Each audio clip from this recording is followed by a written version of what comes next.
Hello everyone, and today we're going to be doing a character appraisal of another Fate series character, the Ryder class character from the anime FateZero, which is a prequel to the Fate Stay Night series. I shall of course go through my likes and dislikes about the Holy Grail servant and award him a very subjective letter grade of all these combined, this being compared to the result of the Google Plus poll I put up on him. Now to get to it, let's start with a little background. This is going to be a lot of fun! FateZero serves as a prequel to the anime Fate Stay Night, where you see the events that took place during the Fourth Holy Grail War. And for those who may ask, then watch Fate Stay Night first, because I feel like the greatest impact will be had by doing so. But you could watch it either way, as spoilers are to be had both ways. Tomato, tomato. Ryder is a heroic spirit summoned to win the Holy Grail War for his master. He is confident, wise, and adventurous, the very makings of a kingly conqueror. His exploration of the world, which is very new to him, is quite in character for the heroic spirit that he embodies, and his trying to get back up to speed with the world is not innocent either. He is a conqueror and planning his next conquest, which involves bending the world to his whims. And we shall conquer every land that we pass through! He is still likable despite all this, and he is very well reasoned and orates very compelling philosophies. His dreams reach far beyond cultural boundaries, thus creating his own and sticks to them with no reservations, all the while consequences fully contemplated and accepted.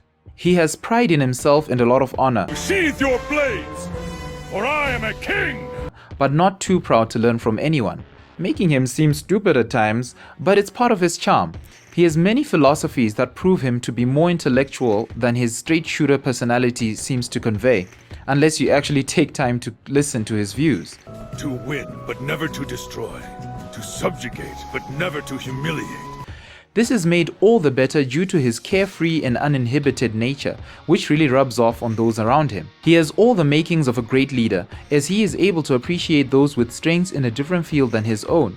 He does not measure power and ability based on his personal benchmarks, but judges it from person to person and makes for a great judge of character, just like me. To accomplish something so impressive, using a simple method outshines those who use a more complex technique. He is a supposed servant, but he seems more the master, because his supposed master, whose name for the life of me I cannot remember, is even given some life lessons by him.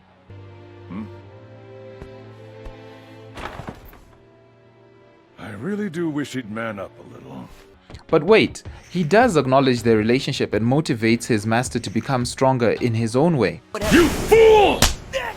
Ryder is a free-thinking, speaking and acting heroic spirit who, by whatever means, ever evokes the threat of his master's command seals, which are never used as there is a very strong bond of mutual respect and shows how two different ways of life can coexist and complement each other without having one subjugate the other. And in fact, at the end of the day, they both hold similar values, the only difference being the way of their keeping them. You are acutely aware of how small you are. And yet, in spite of that, you still struggle to reach heights greater than you could ever begin to imagine. He dives in without thinking.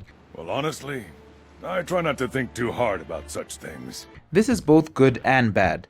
Good in that he offers surprises for us, the audience, and bad in that he does become a bit directionless, and I ended up wondering why he was doing some of the things that he does. As a servant summoned from a time past like all the others, he is the most modernized and least concerned with the Holy Grail War. Why aren't you wearing your fashionable clothes like I am tonight?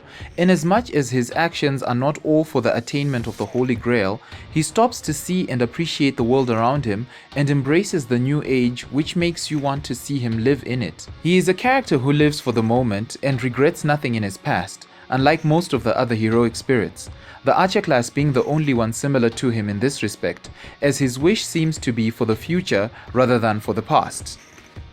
Alright, now on the dislikes. This is going to make me sound foolish, but my qualm with him is one I do not even understand myself. Let me try to explain it, okay?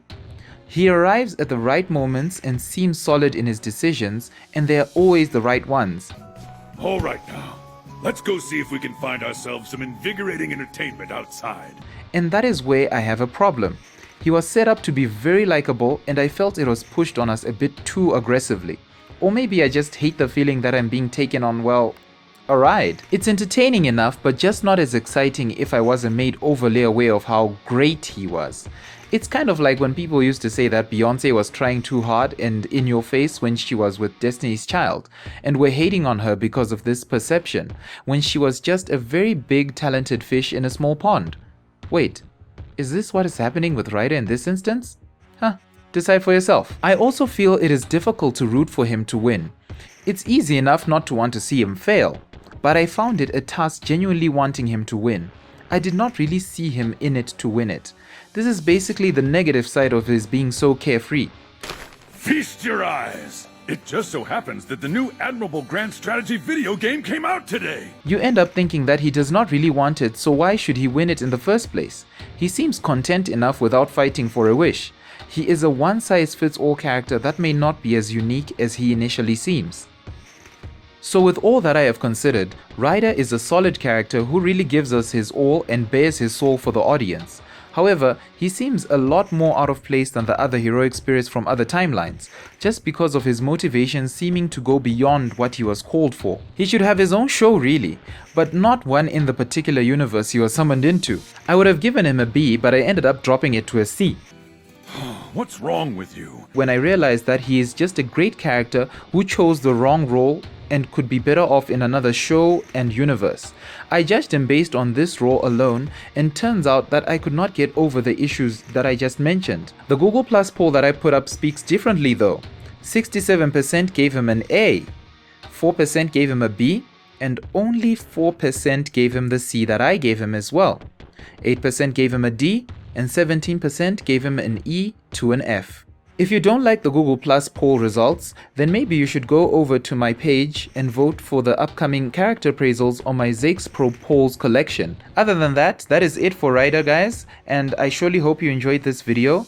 Please subscribe, like, and comment on this video, and I'll see you in the next video. Until next time, take care. Fare thee well!